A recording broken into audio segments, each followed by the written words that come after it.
Today I'm doing an in-depth review on Steelrising. Sadly, I want to start by saying there is no free roam when you beat the game. There is no new game plus.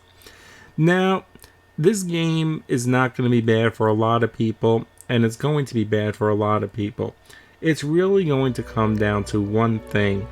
How much time do you want for your completion time? Are you going to search for everything? It's going to come down to more than one thing, actually. And do you need a challenge in your Souls game? So if you're a fan of the Souls series and you didn't struggle at all with them, and at most you found Dark Souls, Sekiro, Bloodborne to be moderately challenging, you're going to find this game to be a cakewalk. You're going to find you basically never die. I beat the entire playthrough with a handful of deaths, like 3 of them jumping into the water half asleep, missing a far jump, and absolutely 0 farming. A lot of players are going to have that same experience. So for those players, you gotta decide. The game is fun. Like, you can hack and slash and you have to dodge, but enemies are slow in between. There's very few enemies that are highly aggressive and where you have to constantly evade through iframes, through attacks, and the timing on the parry is fairly large. Not Assassin's Creed large, but large. Overall, for a lot of players, the game is not going to pose much challenge.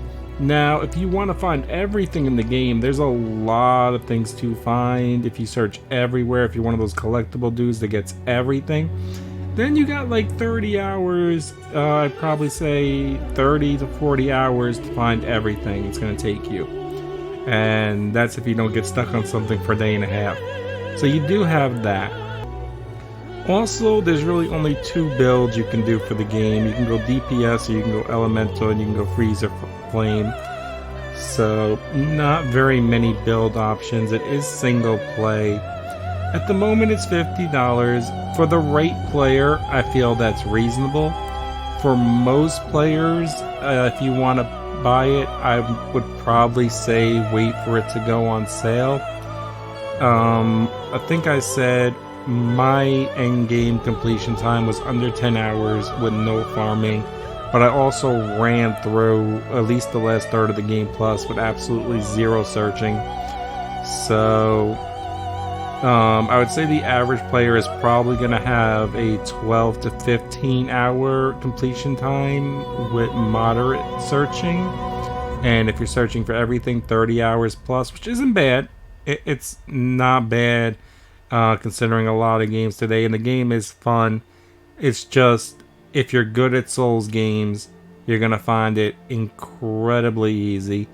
There's a pretty good variety of weapons, special moves, lots of bosses. Problem is, same thing, if you're good at Souls games, you're going to find these bosses to be pretty much a joke. Like, you're just not going to die, ever. You're just going to run through the game.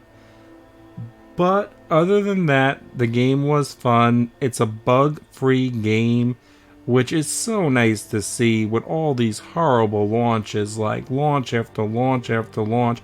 I don't give a fuck if you release the game 2 years later. What I want to see is a fucking day 1 release that's at least 90% good, and then you got at least all your major problems fixed by your first update, and that first update better be pretty soon after the day 1 patch. But this game, right out the gate, no bugs, so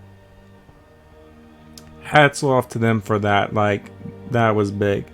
But I think I said all the important things that I want to note on this game. I mean, if you have any questions, just ask and I'll answer all the relevant ones.